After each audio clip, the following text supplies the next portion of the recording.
I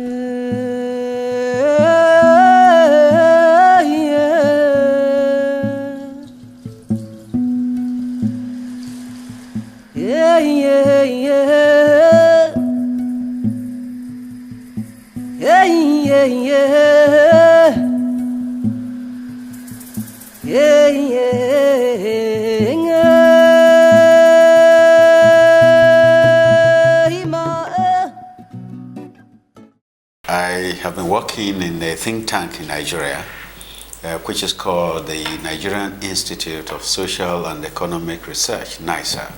It is based in Ibadan. We are interested in policy-oriented research as a think tank, and our research really contributes towards socio-economic development. I'm interested actually in the area of economic development, development planning, and agricultural development and agricultural policy. So I've been there for the past at least 30 years. We have been conducting research in various areas.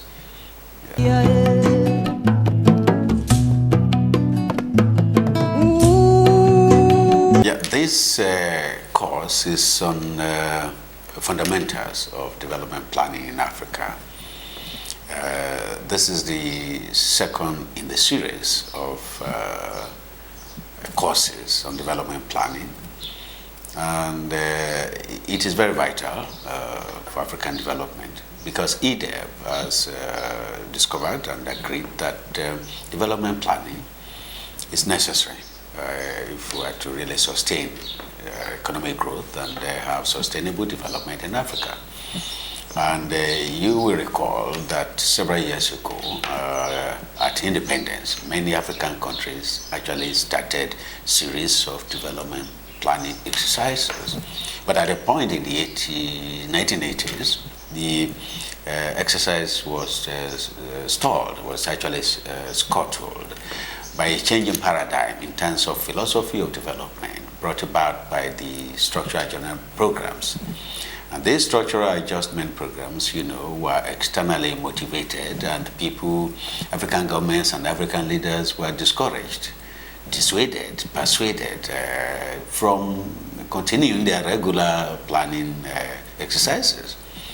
And essentially, the essence is to ensure that they are able to, some of them that are highly indebted countries, that the essence is to ensure that they are able to fulfill their debt repayment obligations. I mean, the philosophy then is that they should rely on market fundamentals. I mean, they should allow market forces to drive their growth and development in Africa. But we have found that this actually was a misnomer, and was not necessary, and had not helped Africa. And in the beginning of this 21st century, people now realize that we have to have a rethink of our development agenda.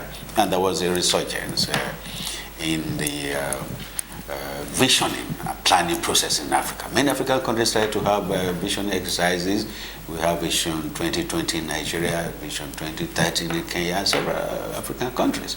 And they started to come planning. Now, because of that disillusionment in the bureaucracy, we have a reason now to ensure that we improve the capacity of the technocrats in the planning ministries and ministries of economic planning and development, ministry of finance. We have to develop the capacity of the personnel there to engage in planning. We have to really make sure they are brought up in the nitty-gritty of planning. What would be the philosophy behind it. So that is why many African countries now tend to send their bureaucrats here to EDEB to attend this course. And we have participants from 29 countries now attending this course. We have 15 from the Francophone countries, and we have 14 from the Anglophone countries. And the course will last for 2 weeks, and it touches various areas in terms of even the history of planning. We have to take them through the developments and the planning, the prerequisites for planning, the scenarios, the modeling, the macroeconomic framework, financing of the plan, and then evaluation, monitoring. These are the various areas that we need to provide training for these participants.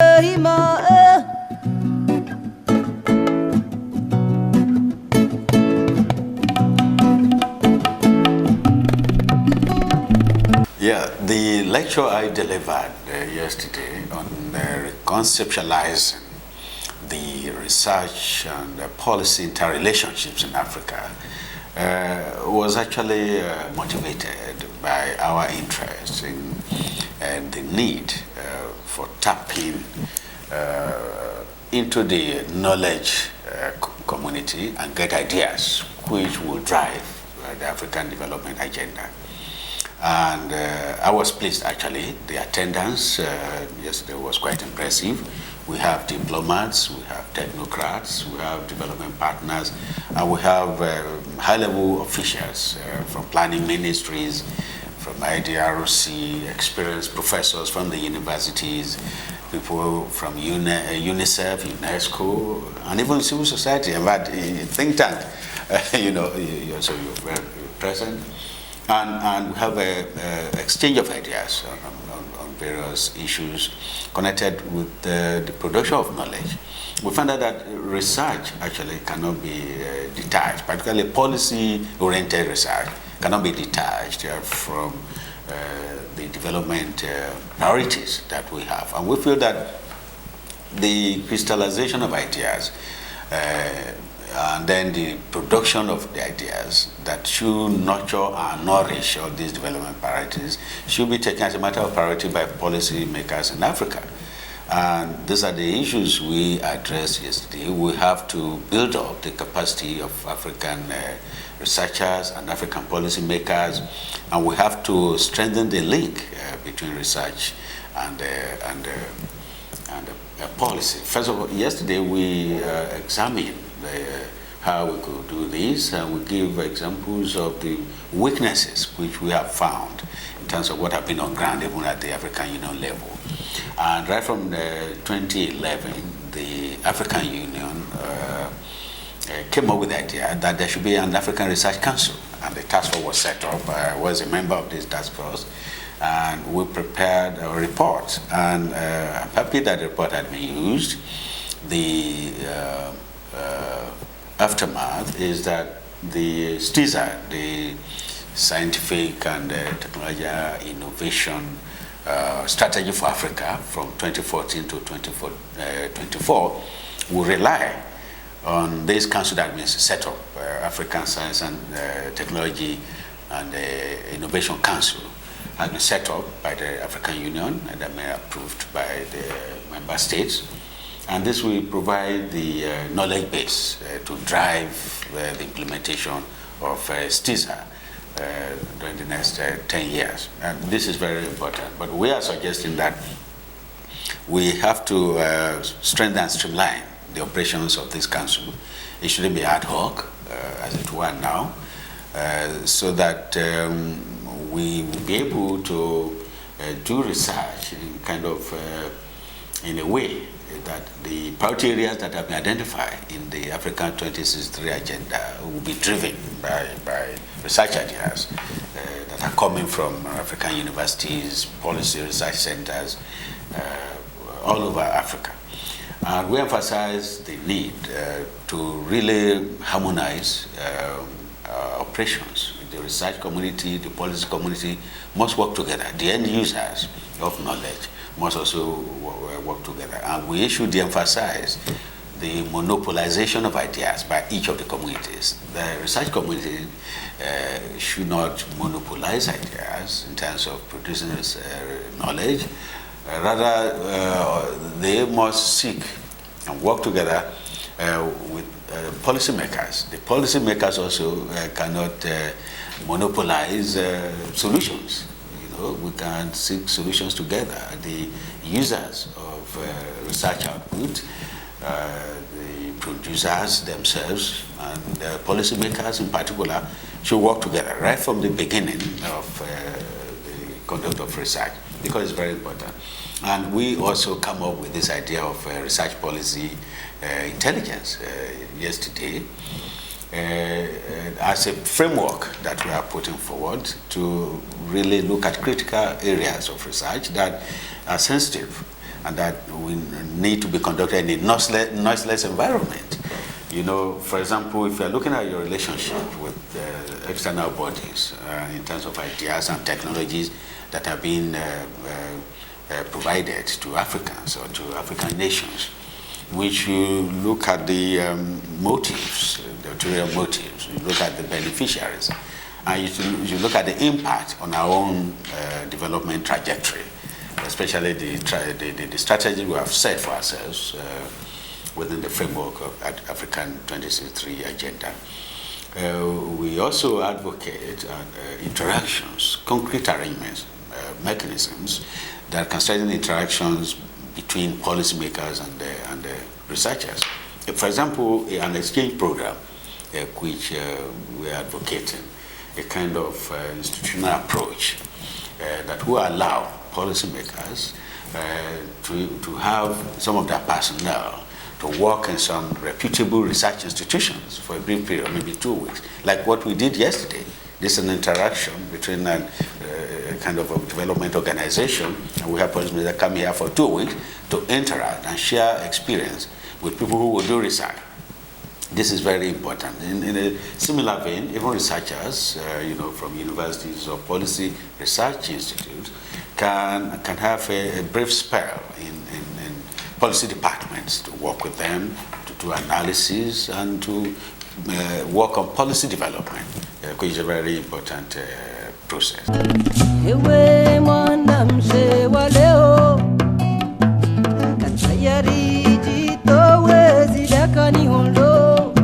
Yeah, we note that investments in research is generally at a very low level in Africa, and we identify various categories of research outputs, types of research, academic research, policy-oriented research, policy-relevant research, and we note that in the areas of academic research, for example, the first 10 years of this century, we have substantial growth in output of academic publications, particularly in Tunisia, for example.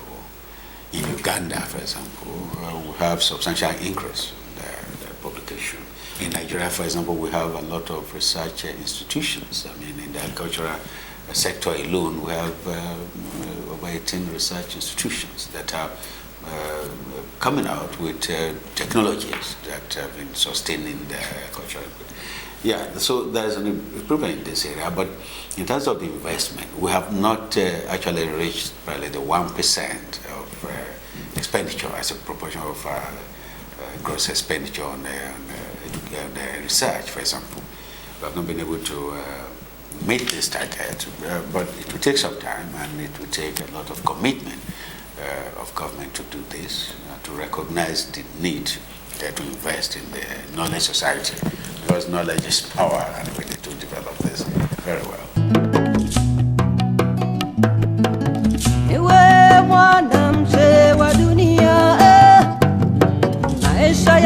Yeah, policymakers and scholars, researchers, academics, is kind of the evolution, particularly post-independence, the evolution of knowledge production seem to have affected this relationship, because you find that in the 70s, many African countries were under military rule. This development really caused disaffection. A lot of anti-intellectual moves by the military at that time, not to want to listen to the voice of academics. They do not want alternative ideas. So these are really stymied the relationship between these two. And by the time we have a better governance structure, we have not actually been able to put that behind us, but we are developing gradually. And also the political elites that are emerging these days tend to snub research ideas. sometimes you find out that because of insincerity and also maybe because of immaturity in terms of democratic administration and democratic governance, they don't feel that they will have to listen to alternative opinions and to get ideas right from their various constituencies that will be crystallized into policy and the policy making process.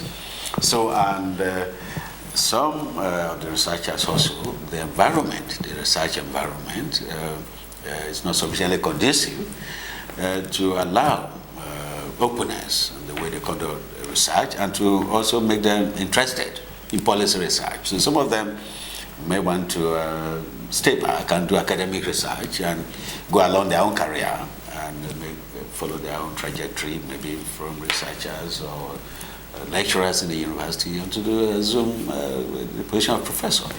So the environment is not sufficiently conducive to create this kind of synergy and interactions between policy research and the scholars. But in terms of pure research and academic research, there is improvement in various sectors in terms of the innovations that are coming up. One problem we have seen is that not only that we don't have necessary synergy or relationship between researchers and policymakers, even between researchers and the private sector in terms of business and industrial development. The use to which the research outputs from many research centers of input now is really very low. Many of the findings are not patented, and they are not commercialized. And so the research remains on the shelf.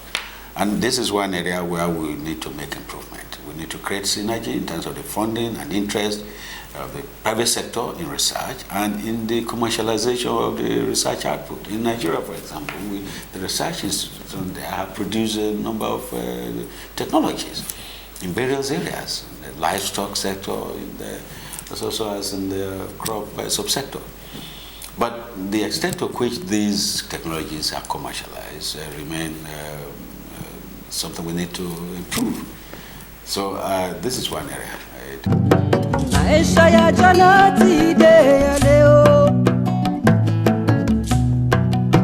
Yeah, you see, this is a concern. And you see, in the development of African 2063 agenda, we see ownership of ideas and thinking within the continent.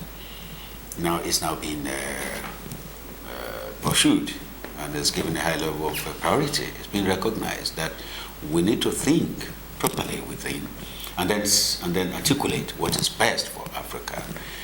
You see, the world is a globalized world.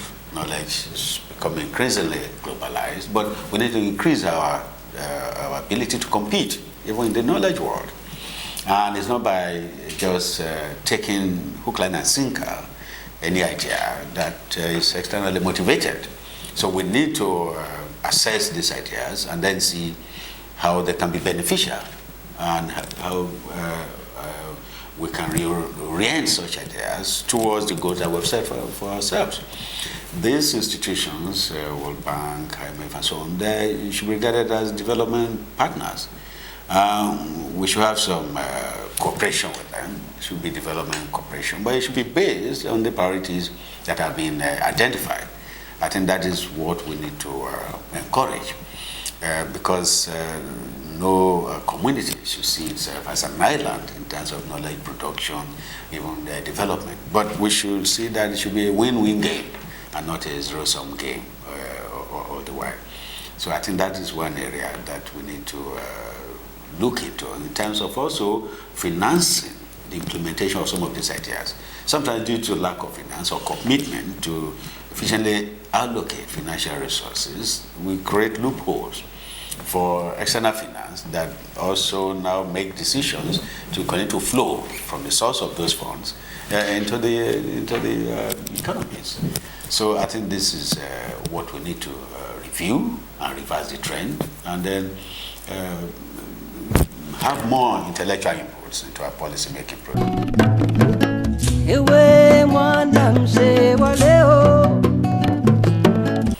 I think this is very important. You know that in the last 10 years, we've had considerable growth in many African countries.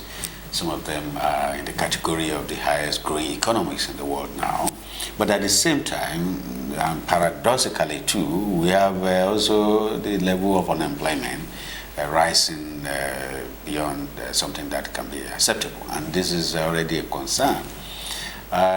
So jobless growth is a concern, and this is why even in the educational system, vocational education is now being given priority, and entrepreneurial skill development in the universities, so that there can be reform in the curriculum, so that emphasis can be placed on entrepreneurship, and then the provision of vocational training, so that people don't just fill certificates and the white-collar jobs will be the essence of university education. I mean, there must be this right balance between the demand and supply of labor, and then the provision of decent jobs. I mean, this is what is a priority now, and it's also of concern, because to sustain the growth that we have now, we must continue to create jobs and pay attention to pro-poor policies.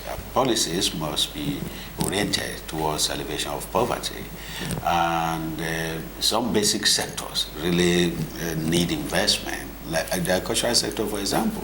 Most African countries are basically agrarian, and there is need for substantial transformation of these sectors, so that we can have young people who will be interested in agricultural business with the right training and orientation and investment from the private sector.